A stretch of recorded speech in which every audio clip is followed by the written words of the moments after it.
Shalom Bracha Abraham Baruch. Paix et bénédiction pour tout le monde. Am Israël, dans le mois de Av, nos sages disent dans le Talmud que c'est un mois très difficile et que si une personne juive a un deal, un jugement avec une autre personne qui n'est pas juive, il est préférable de dire à son avocat de ne pas le faire le mois de Av, c'est-à-dire jusqu'à après le 15 Av. Le 15 Av étant un mois qui change. Comme nous l'avons expliqué pour les mariages qui ont été réautorisés entre la tribu de Juda et la tribu de Binyamin. Mais jusqu'à là, c'est un mois très difficile. Alors je voudrais dire que le mot arié, Alevresh, c'est or, lumière, c'est la lumière du soleil, puisque l'astre qui le gouverne, ce mois, c'est Hama, c'est soleil, et il reste la lettre Yud He. Yud c'est 10, et He c'est 5, ça fait 15. Tout Av. Quand est-ce que tu vois la lumière dans ce mois, toi, peuple d'Israël, qui est relié avec les lettres Yud et le nom du tétragramme, et commence à être jovial, à être puissant dans la lumière, dans la joie, seulement le 15 Av. Voilà. Donc ça peut rentrer bien dans le mot arié. Hein? C'est vrai ou pas? Je vais juste le marquer. Arié. Voilà.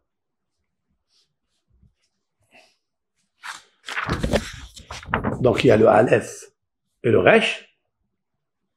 Le Aleph et le Resh, c'est or, c'est lumière. Yud-Ke, la lumière de Dieu. Yud, c'est 10, et He, c'est 5. Ça fait 15. Ça, la lumière de ce mois, qui est le mois du signe zodiacal Lion, nous pouvons la remarquer.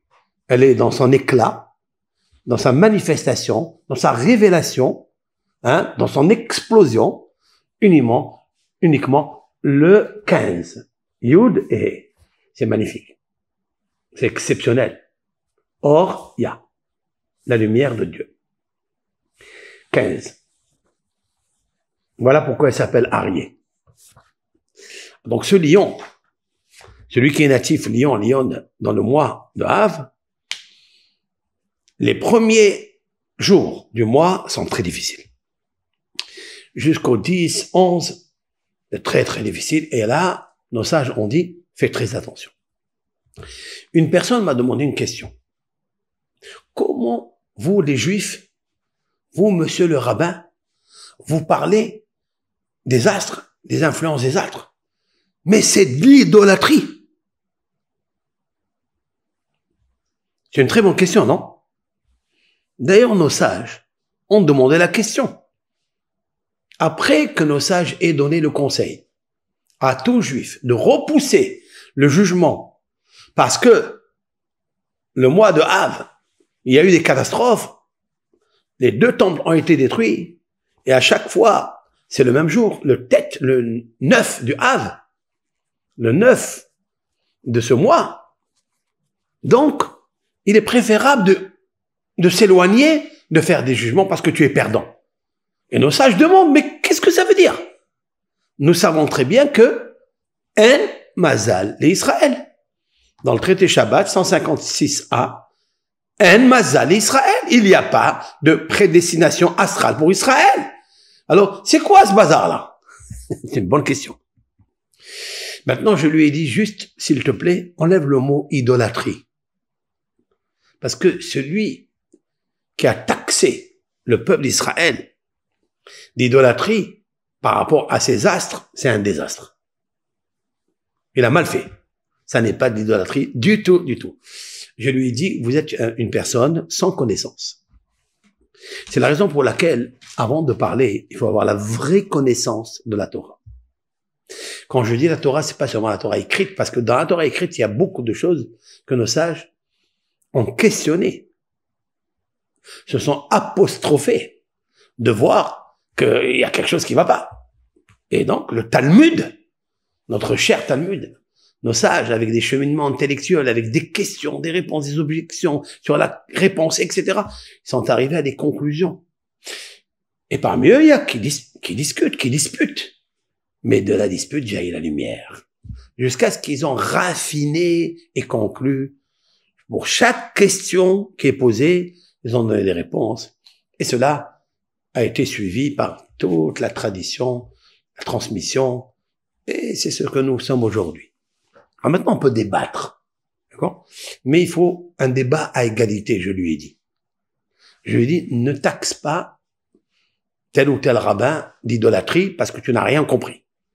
Il me dit pourquoi? Je lui dis parce que nos sages, qui étaient des rabbins très très sincères, qui n'ont rien à voir avec les êtres les plus grands de notre connaissance, de notre génération, n'ont rien à voir avec la génération du Talmud, qui étaient des rabbins il y a 1800, 2000 ans, des rabbins très très érudits et qui avaient des connaissances dans tous les domaines, et dans l'astrologie surtout, et l'astronomie, etc. On a vu que les rabbins ont demandé, comme Rabbi Akiva, il avait les Chaldéens avec qui il parlait. Rabbi Akiva, question, pourquoi tu parles des Chaldéens d'astrologie? Mais l'astrologie, c'est une idolâtrie. L'idolâtrie, Dieu préserve. Jamais c'est l'idolâtrie. L'astrologie, c'est-à-dire que l'influence des astres existe. Oui? D'où on sait qu'il existe l'influence des astres, parce qu'on le voit. Mais plus que ça, nos sages, dans le Talmud, lorsqu'ils parlent d'un mot dans la Torah, dans la Genèse, dans la création, là-bas il y a une question grandiose. La question est que dans tous les termes employés de la création, on a employé, il a créé au singulier. Il a formé au singulier. Il a fait au singulier. Tout au singulier. C'est l'Éternel, béni soit-il, créateur du monde.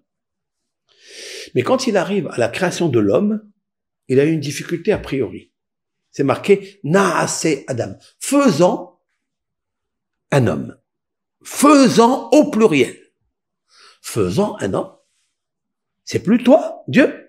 Tu avais besoin, toi, le créateur du monde, tu avais besoin d'un associé pour créer l'homme?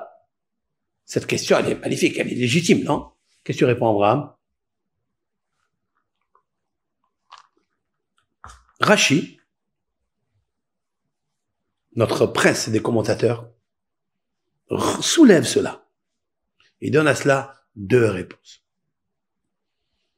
Je vais créer l'homme au pluriel. Et celui qui veut être athée, il n'a qu'à se hâter de le faire.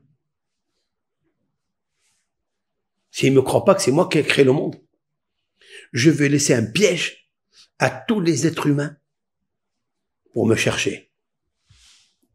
Je vais employer pour l'homme, parce que l'homme, il est difficile. L'homme, il est très faible. D'ailleurs, les anges n'étaient pas d'accord pour la création de l'homme. Ils ont dit, il va être menteur, il va être athée, il va être voleur, il va être tous les défauts de la terre. Et lorsque les lettres, elles se disputèrent entre elles pour ne pas créer l'homme, l'Éternel, dit nos sages, il s'est mis de côté, il les a laissés en train de discuter, et il a créé l'homme. Tu as compris? En fait, à qui il a demandé de créer l'homme? Mais en lettres de la Torah. Alors la lettre Aleph, c'est-à-dire c'est Aleph, c'est Emet. C'est le mot Emet, c'est la vérité. Oui? La lettre Aleph, Emet, vérité, lui a dit, la vérité, ça va être un menteur. La deuxième, la lettre Bet, elle a dit, Badaï, Bet, c'est badaï. C'est quoi badaï? C'est quelqu'un qui ment. Un menteur. Guimen. La lettre Guimen, elle dit Gannav. Gazlan. C'est un voleur en plein jour et en pleine nuit. En cachette. Etc., etc., etc. La Chine, chakran. Mensonge. D'accord? Tu as une question? Non? Tu as une question, tu poses. Donc, toutes les lettres, elles disent, cet être-là, il faut le faire disparaître. On ne le veut pas ici. Mais le Aleph, il est revenu. Il a vu que Hachem, l'Éternel, il n'a pas fait un cas de ce qu'il lui dit. Le Aleph, c'est le Emet. Toi, Kadosh Baruch Hu, tu es Emet. Si tu le crées, il va faire du mensonge, tu vas le punir. La lettre Aleph, le Emet, il a vu que Akibron ne réagissait pas. Il attendait toutes les autres lettres. La lettre Emet, la lettre la vérité, elle a dit, mais qu'est-ce qu'il attend? Il doit passer par le Bet, Baddaï. Baddaï, c'est mensonger, c'est chakran aussi. Il invente. Le Guimel Ganav, tu attends, qu'est-ce que tu attends? Moi, la vérité, Emet, je dis, c'est un homme de mensonge. Elle a dit encore quelque chose. Aleph, apikoros. Il va être épicurien, c'est-à-dire athée. Et l'Éternel, il ne s'est pas hâté de l'écouter. Il l'a laissé parler. Jusqu'à la lettre Tav, la dernière lettre de l'alphabet. Qu'est-ce qu'il a fait? Akadosh Baruch Hu. Il a pris le Emet, d'accord? Il l'a ressuscité de la terre. Je vais expliquer. Il a pris le Emet, il a ressuscité de la terre. Ça veut dire, il y a un arbre de la vie qui s'appelle la vérité. Alors, la question du Midrash, mais pour qu'un arbre de vérité, qui va s'appeler la vérité, il sorte de la terre, il faut planter quelque chose. Il faut semer quelque chose. L'Éternel, tu as semé quoi? Quelle semence? Il a dit, j'ai semé le mensonge. J'ai enterré dans la terre de la Emouna, le mensonge. Si tu prends le mensonge, le sheker, et tu l'enterres, ce qui sort, c'est l'arbre de la vérité. C'est l'arbre de la vie. Autrement dit que celui qui est dans la vie, il est dans la vérité. D'accord? Maintenant, pourquoi j'ai employé le mot naasé Adam? Faisant un homme. Celui qui veut se hâter, qui n'a qu'à être hâté. Tant pis pour lui. Celui qui ne me croit pas, que je suis, moi l'Éternel, le Dieu de la vérité suprême, vous allez le voir dans le monde. Vous allez le voir dans les générations. Toutes les décennies depuis la création du monde. Oui, ils ont amené la catastrophe dans le monde. Les 4 générations, génération de Enoch, l'idolâtrie, la génération de Sodome et Gomorrhe, de la tour de Babel, du Maboul. Vous avez vu que les gens, ils ont péché. Les lettres que j'ai créées, elles ont raison. Ils étaient voleurs, Hamas. Ils ont rempli la terre de vol. Ils étaient adultériens, ils ont rempli toute la terre d'adultère. Mais j'ai la vérité qui est avec moi. La vérité, c'est la justice céleste. Et un homme qui est, on va dire, qui est mordu du mensonge, qui est la racine qui sécrète l'athéisme et donc l'ignorance, alors il va penser que tout ce qu'il a créé à Akadosh Baruch Hu, c'est par hasard et qu'il n'a mis aucune force dans les astres. Le Harizal, Alav Shalom, ce grand tzaddik, dans la Héloula, c'est quand? Bientôt le 5 Av, c'est aussi un lion. Hari c'est lion. D'accord? Harizal.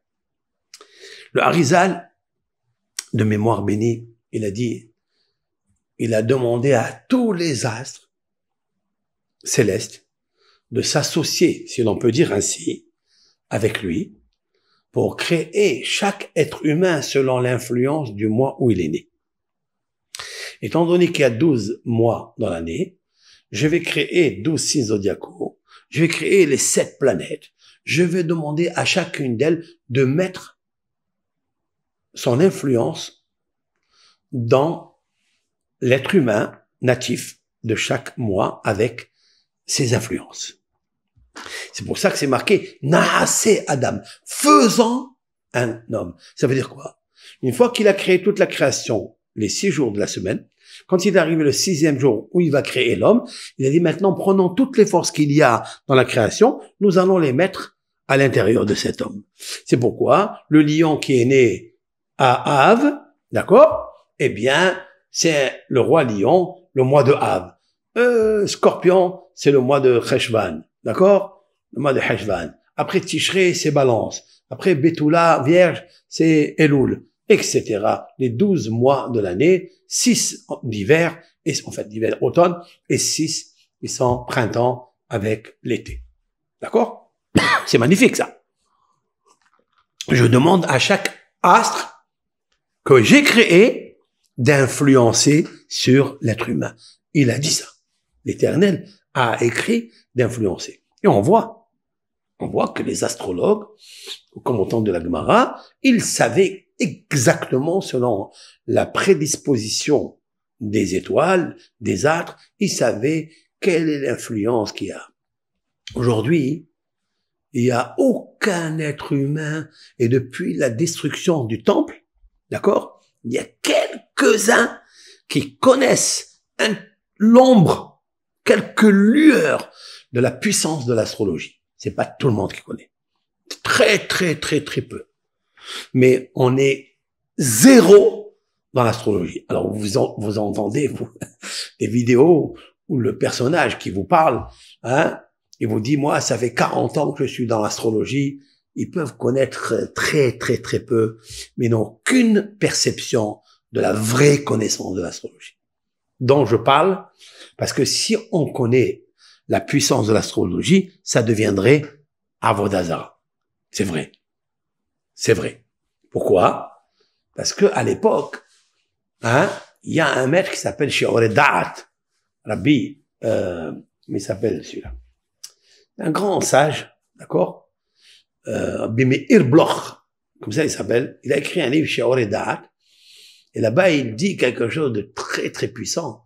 Il dit, vous savez très bien qu'aujourd'hui, dans notre époque, même si un non-juif, il touche le vin, il touche le vin, parce qu'il nous faut protéger le vin, qu'aucun non-juif touche le vin. D'accord? Pourquoi? Qu'est-ce qu'il a? Pourquoi il est sale? Alors, il y a beaucoup qui ont compris, c'est un goy, c'est un pas juif, alors, il faut pas qu'il touche le vin, parce que qu'est-ce qu'il va faire? Il va le salir. Pas du tout. Il va rien salir, rien du tout. Il peut le toucher, il va rien salir. Mais nos sages ont dit qu'il faut pas qu'il le touche. Pourquoi? Parce que, à l'époque, ils prenaient ce vin, lorsqu'il y avait l'idolâtrie, au temps de Nimrod, au temps de Terah, le père d'Abraham Avinu, au temps de Enoch, c'est-à-dire cette génération qui connaissait parfaitement la puissance influence des astres. Il sait que grâce à cet astre, à cette minute, là où il y a la planète telle qui gouverne, je peux tirer des bénéfices, des influences positives ou de richesse ou d'abondance ou de mariage astral. Et alors qu'est-ce qu'il y a? Ils savent qu'il y a ça, mais c'est Dieu qui a fait ça. Mais ils vont pas admettre que c'est Dieu qui est seul, unique qui influence. C'est pas les astres qui influencent.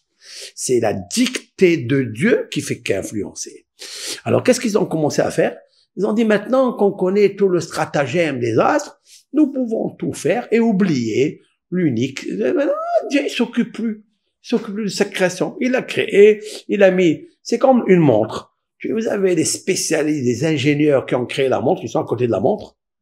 Ils sont pas à côté en train de la regarder si elle tourne ou elle tourne pas. Ils ont mis tout le mécanisme nécessaire, parfait. Et une montre, il y a des montres de perfection. Et donc, Et ça continue comme il faut. Maintenant, Akadosh Baruch Hu, il a créé le monde, il a laissé la montre, le mécanisme entrer, et donc, tu as compris ou pas? Il a abandonné le monde. Et eux, ces idolâtres, et au temps de Enoch, ils créaient des stèles, c'est-à-dire des autels, ils faisaient des sacrifices, ils versaient du vin missour, c'est-à-dire ils faisaient l'ablution, pas l'ablution, la transvasion du vin par rapport à cet autel-là pour associer le rouge et le rouge. C'est le vin qui est rouge, la terre, avec l'animal et avec les astres, ils influençaient et ils avaient des abondances exceptionnelles. Et donc, ils ont oublié Hachem. C'est devenu l'idolâtrie. Ça, c'est l'idolâtrie.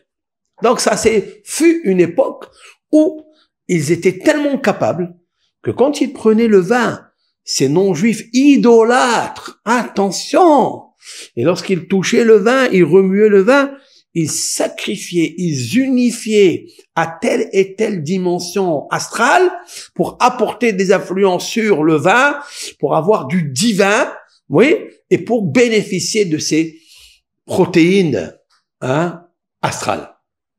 T'as compris ou pas? Mais il a dit Rav Meir Bloch, aujourd'hui c'est des bluffs. Il n'y a personne qui connaît rien. Personne au monde. Balaam le prophète, il était très puissant dans ça. Mais l'Éternel a déjoué l'astrologie et l'astronomie par laquelle il voulait influencer la malédiction par la planète Mars, Mahadim. Il voulait influencer sur le peuple d'Israël. Et Baruch Hashem, l'Éternel l'a infléchi. Donc, tu comprends pas? Donc oui, à l'époque, l'astrologie était l'idolâtrie. Ça veut pas dire que quelqu'un qui s'occupe de l'astrologie, c'est un idolâtre. Non. C'est l'idée, la conception, l'idéologie d'oublier que l'Éternel, c'est lui qui dirige à chaque instant le monde. Il n'a pas créé comme la montre, il a la Rolex, il a créé la montre et elle tourne seule. Non. Il y a une grande différence. C'est ça le judaïsme. Le judaïsme, c'est qu'à chaque instant, l'Éternel renouvelle son monde. Mais Hadesh, on le dit dans la prière instituée par 120 rabbins et parmi eux 20 prophètes qui ont marqué Hadesh betuvo bechol yom tamid maaseh bereshit. Il faut être capable de dire une chose pareille. Et nous y croyons, nous avons la imuna que l'Éternel n'a jamais cessé et n'a jamais quitté son monde. C'est lui qui lui donne le souffle, la respiration à chaque instant. À chaque instant. Donc, si un astre domine, s'il influence, c'est par la dictée et la vie, le haïm, la neshama, la respiration, lumière que Dieu lui donne pour le faire. Quand il veut, il peut te faire sécher la lune, le soleil, les astres, il peut complètement les éteindre s'il veut. Tu as compris pas? Donc maintenant, attention de ne pas s'égarer et de dire, oui, c'est l'astre qui fait. Non. L'astre, il envoie les influences et ça, c'est vrai. Maintenant, est-ce que l'astre exerce sur moi? Il exerce. Ça veut dire qu'il t'oblige. Monsieur, tu es né sur cette planète telle et telle heure, eh bien, il y a le mazal, ben, tu vas subir ce qu'elle est. Ce que cet astre contient comme influence positive, négative, richesse, pauvreté, imbécilité ou sagesse, petit, grand, etc. Ça, c'est vrai. Il y a cette influence. Dieu lui a donné l'intelligence de ça. Mais c'est pas elle qui décide. Moi, je peux infléchir cela. C'est ça que Akadosh Baruch Hu il a dit dans son deuxième tirout. Dans sa deuxième réponse, Rashi dit, c'est pour nous apprendre que le grand Akadosh Baruch Hu, il veut apprendre à l'homme dans sa création. Il a employé le terme au pluriel, nous ferons un homme au pluriel. C'est pour nous dire que l'Éternel, il a demandé aux anges, aux astres, qui sont plus petits que lui, que l'Éternel lui-même, béni soit-il, il l'a créé, il leur demande comme une association d'un conseil. Oui, est-ce que ensemble on va créer l'homme? Ouh là là, quelle leçon de modestie, grandiose. afin que le grand, l'intelligent, le roi, le fort, il demande au petit que lui. Ce qui nous manque dans toutes les générations. Voilà d'où commence l'idolâtrie. Voilà d'où commence le meurtre. Voilà d'où commence le mensonge, parce qu'un homme, il a oublié la deuxième leçon de Rachi, de nos sages, quoi, que Rachi a ramené. C'est que l'Éternel, pour création de l'homme, il a dit à l'homme, voilà, comporte-toi comme moi. C'est-à-dire la leçon de Hanava, d'humilité, de modestie. Oui, tu es grand, demande au petit. Combien, des fois, le grand, il n'a pas compris quelque chose en médecine. Parce qu'il est plus grand que lui. Il n'a pas compris quelque chose dans la prière. Il n'a pas, ou dans les salles d'études. Il y a des gens que jamais ils demanderont à quelqu'un de plus petit qu'eux. Jamais. Là est la brèche de la sagesse. C'est là où commence l'idolâtrie. Ça veut dire, tu sais pas que c'est Dieu qui te donne la leçon. Tu sais pas que Dieu, c'est lui qui t'enseigne.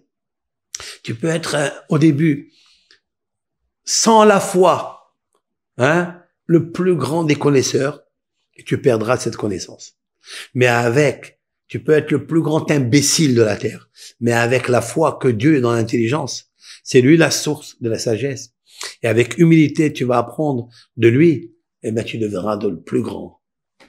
D'accord? Il y a beaucoup d'anecdotes qu'on raconte qu'il y avait des sages, des rabbins, qui étaient pas très forts intellectuellement parlant dans le Talmud. C'est pas évident le Talmud, ou dans le Zohar, dans la mystique, dans l'astrologie. C'était très minime comme moi, quoi. Médiocre. C'est devenu des astres en lumière de Torah. Et tout le monde toque à leur porte. Rav, j'ai besoin d'une question, j'ai pas élucidé cette question. Oui. Tac. Il lui donne, la réponse. Tac. Tac. Mais comment il a fait? On le sait quand il était petit, son maître, il raconte sur lui. Il comprenait rien. Il comprenait rien, c'est vrai. Mais l'Éternel, quand tu sais que tu comprends rien, et tu avances vers Hachem avec la foi, il te donne un truc. Sinon, tu deviens athée. Tu te hâtes de perdre toute la sagesse. Comme disent nos sages, dans le Talmud, que si quelqu'un il est prophète, et en même temps il s'enorgueillit, l'orgueil, c'est un feu naturel, qui dévore la prophétie. S'il est sage, l'orgueil est un feu naturel qui brûle toute sa sagesse. Et comment? Qu'est-ce que ça a à voir? Quelqu'un qui est orgueilleux, c'est juste un caractère. Non, c'est pas un caractère, c'est un poison. C'est du feu naturel. Vraiment du feu. Tu comprends? Donc, Dieu nous a appris quelque chose de magnifique. Il nous a appris qu'on doit avoir l'humilité. Voilà donc, l'astrologie, c'est sûr qu'elle existe. Ça n'est pas pour rien que Rabbi Akiva, il a demandé aux Chaldéens. Ça n'est pas pour rien que Shmuel, l'un des grands rabbins qui était à Babel, un docteur qui demandait à Ablat. Ablat qui habitait à Babel, c'est un astrologue pas juif. Il lui demandait, qu'est-ce que tu penses de ça, qu'est-ce que tu penses de ça? Il y avait un vikouhim, c'est-à-dire il y avait des grosses discussions ensemble. Mais la réponse du Talmud est en mazal Israël. Il n'y a pas de présignation. C'est-à-dire, oui, il y a le mazal, oui, il y a. Il faut être hoshesh. C'est quoi être hoshesh? Il faut craindre à ça. Puisque nous avons vu la première fois, le 9 Av, il y a eu la destruction du premier temple. Et la même chose, 410 ans après, il y a eu la même chose le même jour. Qu'est-ce que tu vas dire là? Ça veut dire, je vois que ce mois, il est néfaste pour Israël. La shosh meha, c'est-à-dire, au moins, tu crains quelque chose. Au moins, ne te jette pas comme ça, avec force, et dire, non, mais moi, il va rien m'arriver. Oh. Attention. Si quelqu'un, Dieu préserve, Dieu préserve, je donne un exemple. Il a perdu son papa le mois de Av. Oui. Et après, quelques années ou allez, on va dire 2 ans après, il a perdu sa maman le mois de Av. Et on va dire le même jour. Et après, Hasve Shalom, il a perdu sa sœur le mois de Av, le même jour. Tu vas dire quoi? On va dire non, c'est un hasard. Non, c'est pas un hasard. Ça veut dire que ce mois, il influence cette famille. On va pas dire qu'il peut pas échapper. Il peut échapper. s'il fait la tzedaka, s'il fait les mitzvot, s'il étudie la Torah, il peut échapper. Il faut un grand mérite, mais il peut échapper. Mais tu vois que ça vient pas comme ça par hasard. Non, il y a quelque chose. C'est ce qu'ils disent Hachamim. Hachamim disent le mois de Av, nous avons eu 5 catastrophes, 5. La première catastrophe, elle est faite par Nabucodonosor. Et c'était le mois de Av. Nos sages disent que Nabucodonosor est un lion. Il est lion. D'ailleurs, dans les prières, on dit Ala Aryeh Subbacho. Il est monté le lion de sa tanière et il est parti dévorer le temple. C'est vrai. Pourquoi on l'a appelé le lion? Parce que c'est le roi de la destruction quand il est mauvais. Akhzab. Quand il veut montrer sa force par son ego, eh bien, il va y aller, il va montrer, c'est lui le maître du monde. Nabucodonosor a régné sur le monde entier. D'accord? Et donc, on fait très attention. Nous, ce mois-là, on fait attention. Pourquoi l'Éternel, il a fait que Nabucodonosor, qui est le lion, il va et détruit le lion. Ça veut dire le temple. Comment s'appelle le temple? Uriel. Le temple s'appelle Ariel. Ariel. C'est marqué dans les textes. Ariel. Ari, c'est le lion. Pourquoi il s'appelle le temple Ariel? Parce que regardez le temple. Si vous voyez le Beth Amikdash, comment il est fait, au début, c'est-à-dire du côté est, il est large, très large. Et du côté ouest, il est plus fin, comme le lion. Tout le côté or, côté lumière, il est large, il est très large, il est gros, il a une grosse tête, très grosse couronne, ouais. Et plus le ventre s'affine jusqu'à la partie qui est l'avant-arrière, elle est plus fine, moins large, c'est vrai. Après, il y a la queue. Pour ça qu'il ressemble à Oriel, Ariel, c'est le lion. Comme ça expliquent nos sages, c'est beau ça. Ça veut dire que la construction du Beth Amikdash par le roi Salomon, elle a été faite en forme de lion. Il y a une très grande similitude avec le lion et Nabucodonosor et le roi Salomon. Vous vous rappelez? Lorsque Nabucodonosor, il a voulu faire le temple comme le roi Salomon, ouais, le lion, il n'a pas voulu. Il l'a frappé. Ouais. Pourquoi? Parce que le lion, il est dirigé par en haut. Puisque le lion, il est le Beth Amikdash. Arié. Pourquoi le Beth Amikdash, il s'appelle Ariel, le lion de Dieu? Pourquoi? Parce que le mot Arié est égal à Ira, la crainte. La crainte. Qu'est-ce qui est marqué au sujet du Mishkan et du Mikdash? Hein? Vous craindrez. Ve'et Mikdashai tira'u. C'est marqué, et Mikdashi, mon sanctuaire ou mon temple, tira'u. C'est quoi tira'u? Vous ayez peur, vous craindrez, vous vénérez. Pourquoi tira'u? Tira, c'est ira, c'est la crainte. C'est l'effroi. Quand tu vois le Beth Amikdash, tu vois le lion céleste. La forme, au début, elle est robuste, elle est large, et plus elle va vers l'arrière, et plus il s'amincit jusqu'à la queue. Vous comprenez? Parce que le roi des rois, Akadosh Baruch Hu, il s'appelle Arié. Il s'appelle lion. D'ailleurs, dans le Talmud, depuis que le lion céleste, le temple, a été détruit, qu'est-ce que fait Dieu?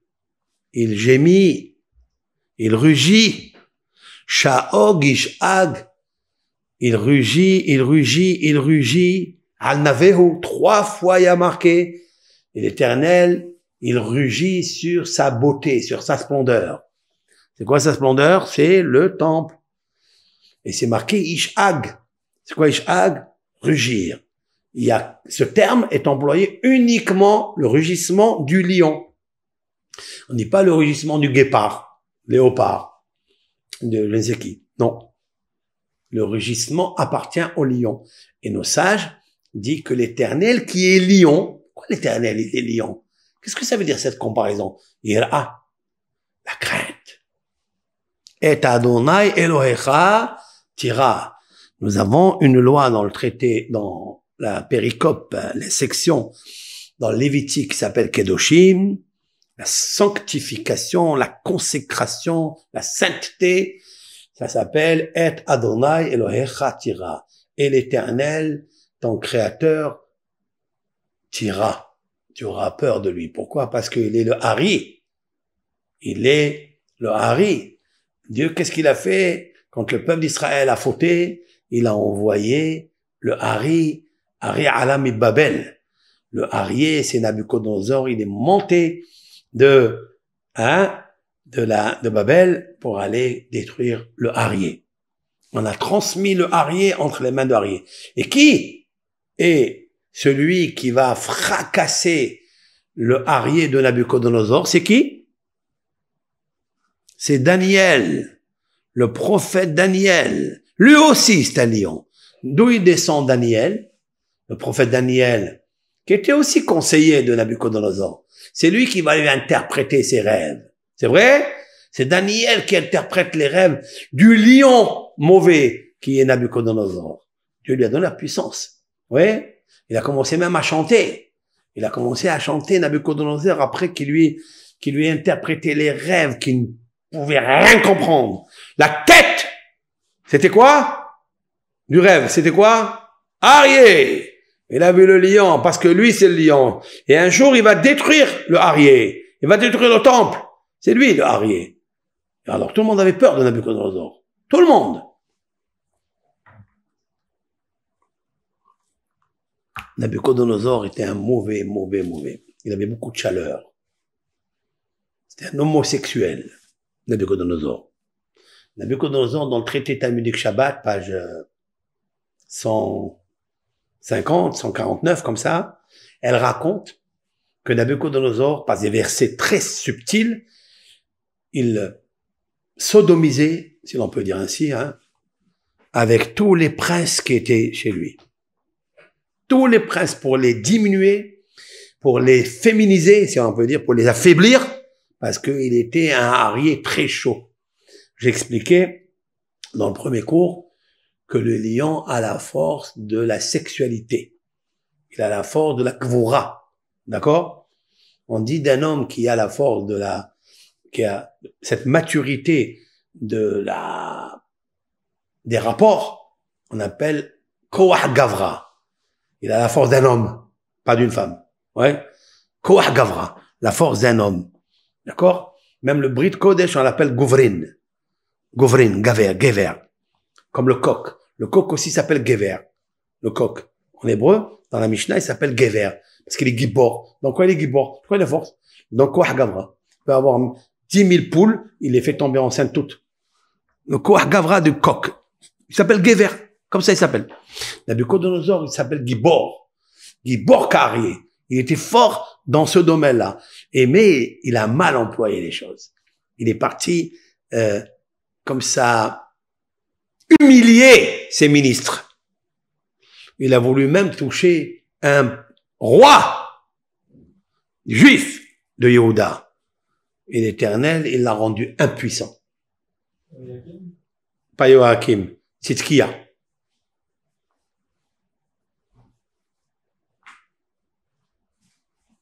Voilà, monsieur. Tzidkia Ameler, il a voulu le sodomiser. Nabucodonosor. Il a voulu sodomiser, faire cet acte interdit de la Torah à un roi d'Israël. Et à Kadosh Baruch Hu, il l'a rendu impuissant à ce moment-là. Mais il était prêt. Mais d'où lui vient cette force-là? Du soleil. Arié. Et c'est ce feu-là. C'est pour ça qu'on parle que le feu du Beth Amikdash était en train de brûler du 9 jusqu'au 10. Vous vous rappelez? Rov shel Hechal, la majorité du Hechal, le Hechal c'est la partie, la cour, enfin le palais, qui précède l'endroit, le saint des saints. C'est l'endroit où personne ne peut rentrer que le grand prêtre le jour du grand pardon. C'est tout. Le Hechal. Rubo shel Hechal, la majorité du Hechal a brûlé le 10. C'est pour ça que Rabbi Yohanan, l'auteur du Talmud de Jérusalem, a dit que si j'étais là-bas avec les sages qui ont instauré de faire le jeûne de Tisha B'Av, j'aurais dit le jeûne, il faut le faire le 9 et le 10. Parce que Rubo shel Hechal, la majorité du Hechal. Mais pourquoi on parle de feu? Parce que le signe zodiacal, c'est Lion, il est le feu. Et la base fondamentale, l'élément de base, c'est le feu. Donc le feu, il est là. Alors il y a des feux qui brûlent, et il y a des feux qui brûlent aussi l'appétit de l'homme. Nabucodonosor avait ce feu d'homosexualité, et donc il a fait ça. Et d'où vient cette carence-là, on va l'appeler cette maladie, cette carence? Est-ce que c'est une maladie, l'homosexualité? Oui ou non? Qu'est-ce que tu dis, toi? Non, je pense pas. Alors, d'où elle vient? C'est quand les gens, ils ont rien à faire. Ils ont rien à faire. Les gens, ils ont rien à faire qu'ils n'ont qu'à aller avec des femmes. Qu'est-ce qu'ils ont rien à faire? Pourquoi ils cherchent un homme? On voit de partout, dans toutes les époques, il y a eu ça. Ouais, mais pourquoi? D'où ça vient, ça? Quelle est l'origine? Quelle est la causalité réelle? Psychosomatique? C'est quoi? Ils ont envie de prouver quelque chose. Ils vont prouver à quoi? Monsieur, tu veux avoir du plaisir, va faire les choses normalement. Oui, mais est-ce que c'est pour le plaisir? C'est l'habitude d'aller un homme avec une femme. D'accord. D'aller un homme avec un homme. C'est ça. Montre que l'homme est plus puissant que l'homme encore. Il veut encore. Il veut affaiblir un homme. Bravo. Oui, c'est ça. Mais d'où ça vient, ça? Toujours. Je discutais avec un homme, avec un monsieur. Lui, il me dit, c'est maladif. C'est des maladies, c'est des hormones, c'est des trucs. Je lui dis d'abord, écoutez bien. Si la Torah, elle pensait que c'est des maladies, elle ne parle pas de ça. La Torah, elle nous dit, ve'et zachar lotishkav mishke ve'isha to'evai. J'explique.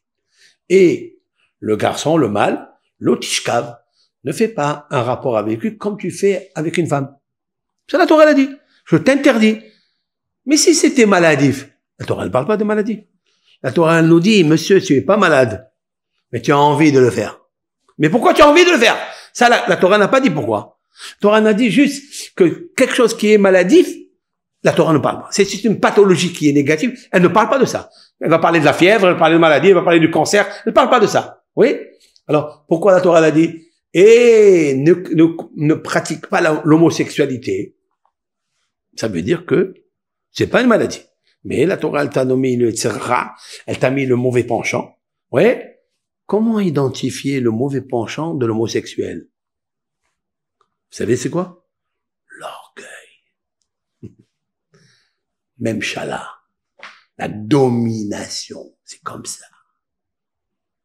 La même chala. D'où je le sais? Je le sais du Talmud lui-même. Waouh. Quoi? C'est marqué quand il est mort, Nabucodonosor. Il y a des versets dans les prophéties qu'il est monté à Gan Eden. Ouais, enfin Gan Eden, il est rentré au Guéhinam, il est rentré à l'enfer. Et tous les ministres avec qui il avait pratiqué cet acte mauvais, ils ont eu peur qu'il vienne avec eux dans le Guéhinam, dans l'enfer. Ils ont dit, quoi? Regardez les termes qu'ils ont employés. Ils ont dit, on se sauve. Là aussi, il va nous gouverner. Là aussi, il va nous chapeauter. Waouh! Ça apporte une preuve. Je lui ai montré à ce monsieur qui est érudit, hein. Je lui ai montré, je lui ai dit, tu vois la phrase qu'ils ont employée dans le Talmud? Là aussi, dans l'enfer, il va nous dominer, Ça veut dire, c'est une domination. C'est pas une maladie. Mais c'est aussi, la domination, c'est aussi une maladie spirituelle. Bon, la Torah, elle nous parle des maladies spirituelles, c'est vrai. La Torah, elle a mis dans le cœur de l'homme d'être toujours orgueilleux, d'être toujours dominateur. Hein? Oh, le lion, il va être toujours dominateur. Sur les lions, surtout. Ouais, ça, je comprends, c'est des femelles. Mais qu'il met le feu, et il se mêle, même des mâles. Là, le monde entier a mal. Comment on fait? Tu as compris ou pas? Donc, Nabucodonosor, il a dit, Arié, il a voulu sodomiser Tzidkiya Ameler. Et Kadosh Baruch Hu, il a dit, non, lui, il est tzaddik. Je vais le sauver. Tzidkiya, c'est celui qui s'est fait crever les yeux? Non. Vous avez compris ou pas? Donc, donc, Akadosh Baruch Hu s'appelle Arié.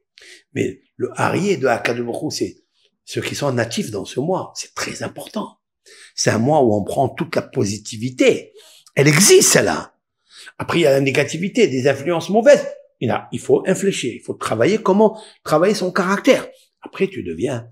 C'est pourquoi Daniel, c'est lui qui a destitué, comment il s'appelle, Nabucodonosor.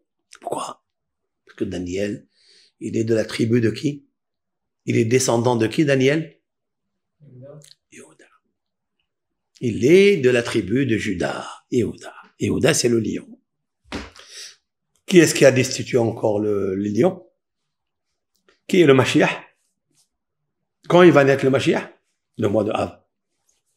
Il va naître à Tisha B'Av. Chaque année, il naît le Mashiach à Tisha B'Av. Pourquoi il nous faut naître dans le signe zodiacal du lion? Parce qu'il est marqué concernant David Ameler. Le roi David, il est marqué Gam Hadov ve'Ari Hekavdera. Même l'ours et le lion, ton serviteur, il a fracassé. Il s'est battu. Il y avait un lion, son père, Ishaï, il a dit à David, il était jeune, d'aller surveiller le troupeau, d'être le berger de son troupeau. Il lui a jamais amené un troupeau déchiqueté. Un petit mouton, une petite chèvre, un petit bouc, rien. Alors il lui a dit, oui. Qu'est-ce qu'il a fait? Il lui a dit, mais d'où tu as eu ce vêtement-là? Il avait la peau du lion sur lui. D'accord? Alors il lui a dit, l'ours et le lion, ils sont venus attaquer le troupeau. Et je les ai frappés. Ça veut dire, il les a fracassés. Il s'est battu, il les a renvoyés. Et de ça, il a pris un vêtement, et il a mis sur lui. Waouh! Il a dit, voilà la preuve. Regarde, tu as vu? Ça veut dire que David Ameler, c'est le Mashiach. David Ameler, c'est Yehuda. David Ameler, c'est Gibor. Il est fort. C'est un vrai lion. Je ne sais pas s'il est né. Il est né? Non, bien sûr que non. Il est né à Shavuot. Bien sûr, je te demande. Il est né à Shavuot. David Ameler, c'est un Gémeaux. C'est bien un Gémeaux. D'accord? Gémeaux, c'est aussi très très bien avec le lion. Très bien. C'est l'ère du Gémeaux. Ok? Et donc, on voit de là quelque chose de magnifique. On voit quelque chose de magnifique. Que David Ameler, c'est le Mashiach. Et le Mashiach, il peut combattre Nabucodonosor, celui de Babel et celui qui va venir à la fin. C'est le lion qui va tout arranger. Ok? Voilà pour un petit show comme ça. On reviendra par la suite.